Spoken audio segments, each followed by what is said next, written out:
सत श्री अकाल बच्चों। आज का अपना टॉपिक है अंडरस्टैंडिंग ऑफ क्वाड्रिलेटरल चतुर्भुजां नूं समझो। 8वीं क्लास का तीसरा चैप्टर है। आप तीसरे चैप्टर तो शुरू कर रहे हैं 8वीं क्लास का सिलेबस। तो हम आप समझते हैं भी इस चैप्टर के अपने को है क्वाड्रिलेटरल यानी कि चतुर्भुज किन्नू कहने आप जिहड़ियां चार भुजावां होण। सिंपल भाषा चलो आप चतुर्भुज करें।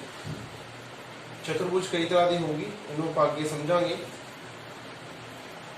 तो ये सफर के किवें पहुंचे, क्योंकि आपको सारी फिगर्स बारे पता होना चाहिए है। एक सिंगल लाइन जो आप लैंदे हैं ना, उदों एक लाइन कहना आती है। दो लाइना या तो पैरेलल होंगियां या फिर वो इंटरसेक्टिंग होंगी, या आप कहते हैं लाइन के उपर लाइन होगी कोइंसाइड होगी। जो तीन लाइना बनती हैं तो तीन लाइना मिला के अपने को बनानी है ट्रायंगल।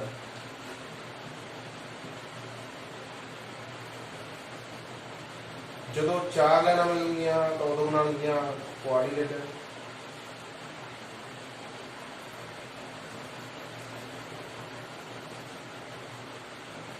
जो अपने को पांच लाइना मिलनिया तो बनानिया पेंटागन।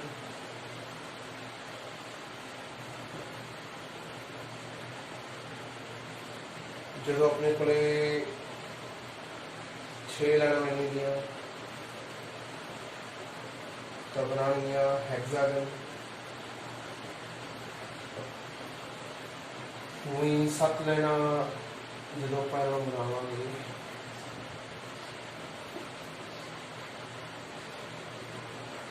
1 2 3 4 5 6 7, ठीक है। इन्हों पकावांगे हेप्टागन।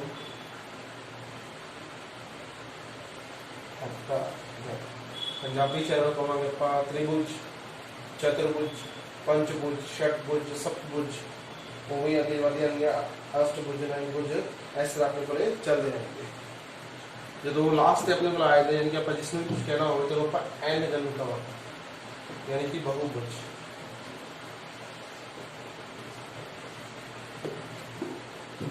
एंड गन मतलब होता अपने को भी इस जिन्हें भी लाइना होंगियां अगर जिवें कि 11 होगी तो 11 गन, 12 गन, 13 गन इस तरीके नाल चलता है। तो ये अपना सफर सी अपने अज जो टॉपिक है उन्हें आप सिर्फ क्वाड्रिलेटरल बारे पढ़ांगे या कुछ होर चीज़ों बारे जो ये लगदियां होंगियां आप उन्हां बारे पढ़ांगे। सो आप हुण पढ़ांगे पॉलीगन अते कर्व बारे। पॉलीगन यानी कि बहुभुज, कर्व यानी कि वक्र। पॉलीगन की होंदा है, पॉलीगन का मतलब जो कोई भी फिगर कुछ भुजावां दे नाल बनी हो तो उन्होंने आप पॉलीगन कहो। चाहे वो भुजावां 3 हो, 4 हो, 5 हो, या इस तरह की भी हो सकती है ना, या इस तरह की समझ लो। तो ये सीधियां यानी कि स्ट्रेट लाइन बनी हुई है, इस करके आप पॉलीगन कहांगे स्ट्रेट भुजावां नाल बनी। वक्र किहनूं कहांगे कोई भी कर्व जिहड़ी मर्जी बन जाए, लाइन ना सीधी लाइन ना, ये सारे कर्व है, ठीक है जी। तो सिंपल कर्व कहांगे आप जो कोई कह जी कर्व हो जिस वास्ते आप लिख जिन्हों बनाने वास्ते आप पेन ना चुकीए तो वह सिंपल कर्व है। यानी कि अगर मैं इस तरह बनावा तो ये सिंपल कर्व नहीं है, क्योंकि मैनू ये पेन चकना पै गया तो इस दौरान मैंने पेन नहीं चकना पाया, इस करके सिंपल कर्व है। तो आप समझ चुके हैं भी सिंपल कर्व किहनूं कहते हैं। यानी कि ऐ जी कर्व जिन्होंने बनाने वास्ते आपको पेन ना चकना पवे वो एक सिंपल कर्व है। तो वो सिंपल नहीं हैगी जिन्होंने बनाने वास्ते कोई पेन चकना पो, यानी कि इस तरह या इस तरह की तो ये एक सिंपल कर्व नहीं है। उस तो आप गल करते हैं बंद कर्व की। एक ऐसी कर्व जी बंद हो गई उन्होंने आप बंद कहांगे। एक ऐसी कर्व जी खुली हो गई उन्होंने आप खुली कर्व कहांगे, यानी कि जी बंद नहीं है। तो आप सिंपल कर्व पढ़ चुके हैं, यानी कि साधारण वक्र पढ़ चुके हैं। साधारण वक्र ये सारे बंद वक्र हो गया, अपने को खुला वक्र हो गया। तो आप लगभग सारे वक्र बारे पढ़ चुके हैं। 2 टॉपिक अगे आएंगे, उत्तल ते अवतल, आप उन्होंने बारे पढ़ांगे। हुण आप बहुभुज तैयार किया। हुण बहुभुज अपने को किस तरह की होंगे? बहुभुज दो ही तरह की होंगे, या तो अपने को खुलियां होंगी या फिर बंद हो। ये सारी फिगर जी बहुभुज भी है और बंद भी। तो बंद ते जो नहीं बंद है उनके बारे आप समझ चुके हैं, क्लोज है कि नहीं क्लोज है। ਹੁਣ ਆਪਾਂ ਪੜਾਂਗੇ ਕਿ ਜਿਹੜੀ ਆਪਣੀ ਪੋਲੀਗਨਸ ਹੈ ਉਹਦੇ ਅੱਗੇ 2 ਟਾਈਪ ਹੈਗੇ ਆ, ਕਨਕੇਵ ਤੇ ਕਨਵੈਕਸ, ਯਾਨੀ ਕਿ ਪੰਜਾਬੀ ਚ ਕਹਾਂਗੇ ਉੱਤਲ ਅਤੇ ਅਵਤਲ। ਹੁਣ ਕਨਵੈਕਸ ਕੀ ਹੈ, ਯਾਨੀ ਕਿ ਉੱਤਲ ਪੋਲੀਗਨ ਕੀ ਹੈ ਆਪਣੇ ਕੋਲੇ? ਉੱਤਲ ਪੋਲੀਗਨ ਦਾ ਮਤਲਬ ਹੈ ਇੱਕ ਐਸਜੀ ਪੋਲੀਗਨ ਜਿਹੜੀ ਪੂਰਨਤः ਬੰਦ ਹੋਵੇ, ਯਾਨੀ ਕਿ ਉਹਦੇ ਵਿੱਚ ਕੋਈ ਵੀ 2 ਪੁਆਇੰਟ ਲਈਏ ਤਾਂ ਉਹਨਾਂ ਨੂੰ ਮਿਲਾਈਏ ਤਾਂ ਜਿਹੜਾ ਰਸਤਾ ਆਵੇ ਵਿਚਾਲਾ ਵਿਚਲੀ ਲਾਈਨ ਆਊਗੀ ਉਹ ਵੀ ਆਪਣੇ फिगर ਦੇ ਵਿੱਚ ਹੀ ਆ, जबकि अवतल ਦੇ ਵਿੱਚ यानी कि कनकेव ਦੇ ਵਿੱਚ कुछ इस तरह की फिगर बन गई है। जिस आप अगर सारे पॉइंट ही फुलफिल करेंगे भी, कोई भी 2 पॉइंट ले लिए, नज़दीक ले ली, दूर ले लिए, लेकिन जो आप 2 पॉइंट लेने इन्हों मिलाने हमेशा मिलाना स्ट्रेट लाइन के राही है, तो ये रस्ता जोड़ा है ये अपनी फिगर के अंदर नहीं आ रहा, इस करके की हैगी है कनकेव है। होर भी आप एग्जाम्पल लै सकते हैं, इन्हों आप इस तरह ले लेंगे हैं।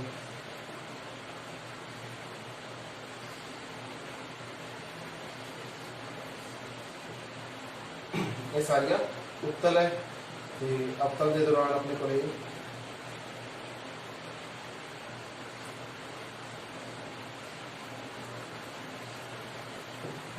दोनों पॉइंट जो मिलावांगे स्ट्रेट लाइन है, तो रास्ता अंदर नहीं आ रहा बल्कि बाहर आ गया, इस करके सारिया अवतल। नेक्स्ट आप देखेंगे भी रेगुलर पॉलीगन, इरेगुलर पॉलीगन यानी कि सम बहुभुज ते असम बहुभुज, इन्हें किसको कहते हैं? रेगुलर पॉलीगन आप कहेंगे जिनके चारों, अगर मान लो 4 भुजावां लेती है तो चारों भुजावां बराबर हो तो रेगुलर होंगे। इरेगुलर होंगे तो 4 ही, लेकिन वो बराबर हो भी सकती हैं अते नहीं भी हो सकती, या कहेंगे नहीं हो गया तो अपने को इरेगुलर चाहिए, चाहे वो एक भी बराबर ना आए, मान लो अपने को ले लिया आप तीनों बराबर ले लिए बट एक बराबर नहीं हैगी, तो ये इरेगुलर है। बहुत आसान है, मान लो आप पेंटागन लेने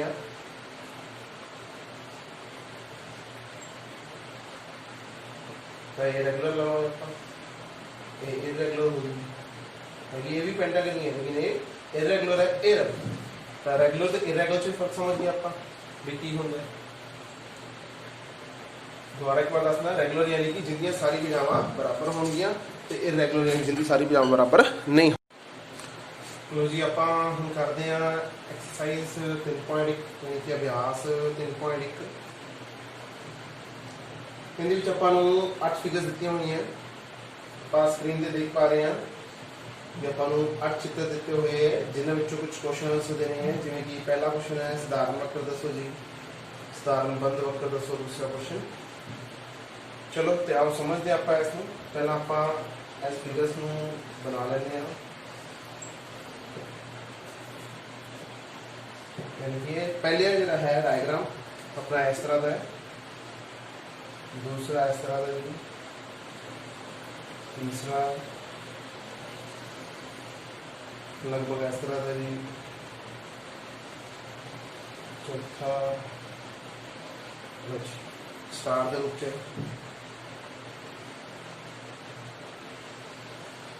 पंजवा, छठवां,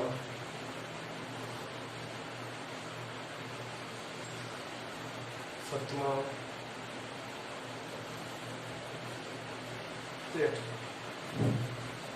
पहला क्वेश्चन है जी साधारण वक्र दसने हैं।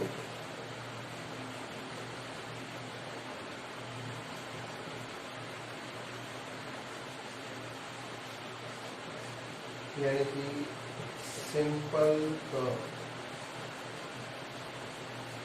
लो शुरू करते हैं। सिंपल कर्व यानी कि ऐसा चित्र एक ऐसी फिगर जी बस एको ही पॉइंट कॉमन आ सके, बाकी ना आ सके, तो एक बार आप पेन चक्की तो बिना पेन चक्के इस फिगर को बना सके। तो देखो पहली फिगर बन गई, दूसरी भी बन गई, सिर्फ जो एंड वाला पॉइंट है जिससे आप शुरू किया यही कॉमन आ गया। तो पहली भी सधारण है, दूसरी भी सधारण है, तीसरी नहीं होगी। क्यों? क्योंकि तीसरी विच आपां नूं एक बार चक्कर फिर दोबारा मारनी है, दोबारा पिन चकना पैंदा, दोबारा फिर बजदा है, तो इस करके सधारण नहीं है। तीसरी अपने चौथी अपने को ये जो जने आप देख पा रहे हैं भी ये बहुत सारे पॉइंट से इंटरसैक्ट होते जा रहे हैं, इस करके सिंपल का यानी सधारण करना ही है। हाँ जी ये है क्योंकि इन्हों आप आराम नाल बना सकते हैं बिना पेन चक के बन गया जी। नेक्स्ट है अपने को ये भी सिंपल का हुआ है, ये भी सिंपल का हुआ है, ये नहीं है तो मतलब पहली दूसरी पंजवीं छेवीं सतवीं ये सारी अपने को सिंपल का हुआ है। दूसरा क्वेश्चन अपना है जी आप दसना है सधारण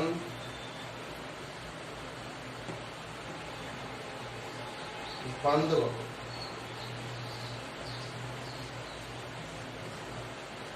सिंपल क्लोज्ड कर्व बहुत ईजी है। बस आप दसना है भी बंद केड़ी है, आप देख के दस सकते हो कि बंद। देखो किसी भी एरिया को खुला हो अपने को कहांगे भी बंद नहीं है, मतलब बाउंड्रीज है तो वो बंद हैगी। पहली हैगी पहले भी देख लो सिंपल होनी चाहिए, सिंपल से आप पहले टिक लगा चुके हैं 1 2 3 4 5 ये अपनी सिंपल सी। तो आप सिंपल क्लोज दसनी है तो इन्होंने ही आप दसांगे भी कि बंद है। तो ये भी बंद है जी, ये भी बंद है, ये भी बंद है, ये भी बंद है, ये भी बंद। खुली किस तरह की होगी देखो जिमें क्या सिंपल कर्व है लेकिन ये खुली है, ये नो पैसा कैसे भी सिंपल कर्व है लेकिन ये खुली है, बंद नहीं है। तो ये सारियां जिहड़ी मतलब अपना पहला आंसर आया सी वही अपना दूजा आंसर। तीसरा क्वेश्चन करते हैं आप बहुभुज, यानी कि अपन दसना है पॉलीगन। ये तीसरा पार्ट है अपना पॉलीगन दसनी है। बहुभुज केड़ी हुंदी है अपन दसनी है। तो पॉलीगन आप देख चुके हैं जिन्होंने साइडा होंगी कि स्ट्रेट लाइन होंगी वो पॉलीगन हो। सीधियां रहना पहली दूसरी तीसरी बस पहली दूसरी तीसरी यानी कि ये तीन ही आंसर आएंगे पहला दूसरा तीसरा। ये लो 1 2 3 ऐसा लिख सकते हैं, ये आंसर जो अगर आप ऐसा लिख। तीसरा हो गया जी। चौथा देखते हैं आप तीसरा क्वेश्चन है जी अपना आप ये देखना है बहुभुज यानी कि पॉलीगन केड़ी केड़ी। पॉलीगन हो गया जिन्होंने स्ट्रेट लाइन यानी कि सीधे सीधियां लाइन हो गया जिवें कि अपनी पहला क्वेश्चन है बिल्कुल स्ट्रेट लाइन है। तो पहली दूसरी और चौथी ये तीनों जो है अपने आंसर है यानी कि बहुभुज है पॉलीगन है। बाकी कर्व का यूज किया जा रहा है लेकिन ये तीनों अपने पॉलीगन यानी कि बहुभुज है। पहला सवाल पहला दूसरा और चौथा। फोर्थ क्वेश्चन है जी अपने को उत्तल बहुभुज।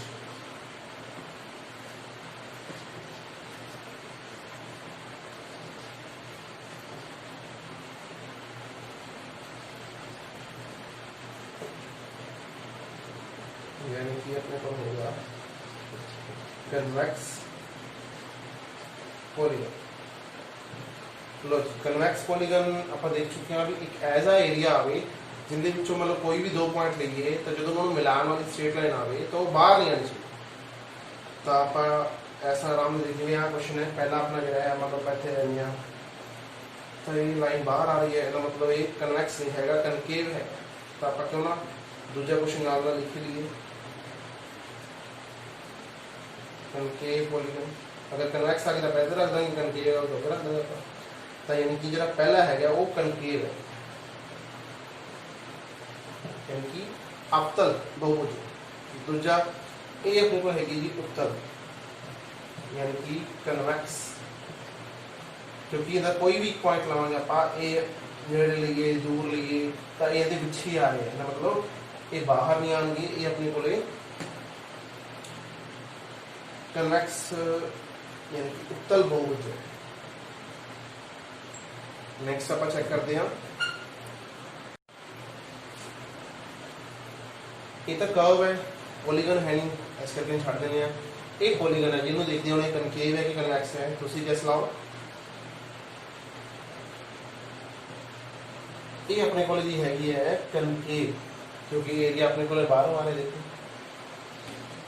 ਤਾਂ ਅਗਰ ਕੋਈ ਵੀ ਦੋ ਪੁਆਇੰਟ ਮਿਲ ਜਾਣ ਜਿਨ੍ਹਾਂ ਨੂੰ ਮਿਲਾਨ ਤੇ ਲਾਈਨ ਬਾਹਰ ਆ ਰਹੀ ਹੈ ਤਾਂ ਉਹ ਕਨਕੇਵ ਹੀ ਹੋਊਗੀ। ਚਾਹੇ ਇੱਕ ਹੀ ਮਤਲਬ ਆਪਾਂ ਨੂੰ ਇੱਕ ਜੋੜਾ ਹੀ ਅਜਾ ਮਿਲ ਜੇ, ਇੱਕ ਪੇਅਰ ਅਜਾ ਮਿਲ ਜੇ, ਤਾਂ ਵੀ ਉਹ ਕਨਕੇਵ ਹੀ ਹੋਊਗੀ। ਇਹਦਾ ਮਤਲਬ ਇਹ ਵੀ ਆਪਣੇ ਕੋਲ ਕਨਕੇਵ ਆ ਗਈ ਜੀ ਅਵਤਲ। ਤਾਂ ਆਪਾਂ ਚੌਥੇ ਦਾ ਆਨਸਰ ਆ ਰਿਹਾ ਸਿਰਫ 2 ਤੇ ਪੰਜਵੇਂ ਦਾ ਆਨਸਰ ਹੋਊਗਾ 1 ਅਤੇ 4। तो जो अपना पहला क्वेश्चन हो चुका है, जो किसी को समझ ना आया हो तो तुसी कमेंट बॉक्स दस सकते हो, आप ऐसे दोबारा भी समझा सकते हैं। क्वेश्चन नंबर 2 करते हैं जी। आप स्क्रीन पे देख पा रहे हैं आप भी क्वेश्चन नंबर 2 ਦੇ ਵਿੱਚ ਆਪਣੇ ਕੋਲ 3 ਪਾर्ट है। पहला है एक उत्तर चतुर्भुज दसनी है जी, मतलब ਆਪਾਂ बेटा लिखा जी विकर्ण दसने हैं, यानी how many diagonals between the in these curve, in these figures। एक उत्तल चतुर्भुज ਦੇ ਵਿੱਚ ਇੱਕ ਸਮਛੇਭੁਜੀ, ਇੱਕ ਤ੍ਰਿਭੁਜ यानी कि कन्वेक्स क्वाड्रिलेटर, एक हेक्सागन ਤੇ ਇੱਕ ਆਪਣੇ ਕੋਲ ट्रायंगल ਦੇ ਵਿੱਚ। ਤਾਂ ਪਹਿਲਾ ਕੁਐਸਚਨ ਆਪਾਂ ਕਰਦੇ ਹਾਂ उत्तल चतुर्भुज। ਹੁਣ उत्तल चतुर्भुज ਤੋਂ ਪਹਿਲਾਂ ਆਪਾਂ अवतल चतुर्भुज देख ਲਈ किस तरह ਦੀ होगी। ये एक चतुर्भुज है, देखो 1 2 3 ਅਤੇ 4 ਸਾਈਡਾਂ। एक कनकेव है, ओ सॉरी हाँ एक कनकेव है जी, यानी कि ये अवतल है। ਤਾਂ ਇਹਦੇ ਵਿੱਚ ਆਪਾਂ ਨੂੰ ਨਹੀਂ ਪੁੱਛਿਆ, ਆਪਾਂ ਨੂੰ ਪੁੱਛਿਆ ਹੈ ਉੱਤਲ ਦੇ ਵਿੱਚ। ਤਾਂ ਆਪਣੇ ਕੋਲ ਸਿੰਪਲ ਜਿਵੇਂ ਮੰਨਦੇ ਆਪਾਂ ਉਹਨੂੰ ਬਣਾ ਸਕਦੇ ਹਾਂ, ਥੋੜਾ ਇਹਨੂੰ ਇਸ ਤਰ੍ਹਾਂ ਵੀ ਬਣਾ ਸਕਦੇ ਹਾਂ। ਤਾਂ ਇਹ ਵੀ ਆਪਣੇ ਕੋਲੇ ਉੱਤਲ ਹੀ ਹੋਊਗੀ, ਕਿਉਂਕਿ ਕੋਈ ਵੀ ਦੋ ਆਪਾਂ ਇਸ ਬਾਰੇ ਪੜ੍ਹ ਚੁੱਕੇ ਹਾਂ ਉੱਤਲ ਕਿਹੜੀ ਹੈ ਅਵਤਲ ਕਿਹੜੀ ਹੈ। कहते विकर्ण दसने हैं, यानी कि आप डायगोनल्स दसने हैं। नाम दे देने ए बी सी डी। तो डायगोनल्स पहला अपने को हो जाऊगा जी बी डी, दूसरा डायगोनल अपने को हो जाऊगा जी ए सी, यानी कि अंदर को है जी 2 डायगोनल, यानी कि 2 विकर्ण है।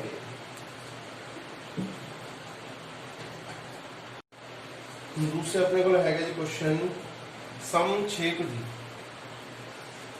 2 3 4 5 6, यानी कि रेगुलर हेक्सागन जिन्नियां 6 की 6 भुजावां बराबर होंगी। तो पहले अपन नाम दे देने हैं A B C D E F. ਹੁਣ ਆਪਾਂ ਇਹਨਾਂ ਦੇ ਡਾਇਗੋਨਲ ਦੇਖਣੇ ਆ ਵੀ ਕਿਹੜੇ ਕਿਹੜੇ ਡਾਇਗੋਨਲਸ ਆਣਗੇ। ਤਾਂ ਸਭ ਤੋਂ ਪਹਿਲਾਂ ਤਾਂ ਡਾਇਗੋਨਲ ਆ ਜਾਊਗਾ ਜੀ ए ਤੋਂ ਸ਼ੁਰੂ ਕਰਦੇ ਹਾਂ ए डी, लिख रहे हैं ए डी। दूसरा ए वाले देख रहे हैं ए सी, तीसरा ए ई, यानी कि ए वाले जिन्ने भी अपना डायगोनल बन सकते आप वो बना लें। हम आप चलते हैं बी पे, बी एफ,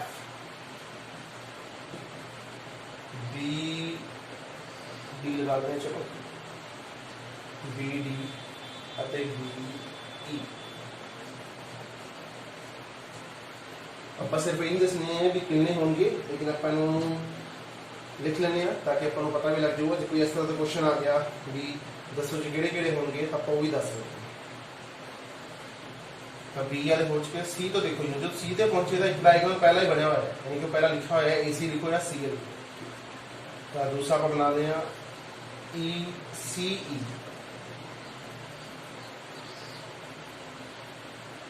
सी तो CF, CA पहले ही बनया हुआ सी, पहले दोबारा नहीं। डी से पहुँचते हैं जी, डी तो एक बनया हुआ है, 2 बनया हुआ है, तो तीसरा रहता है, तीसरा बना देंगे DF।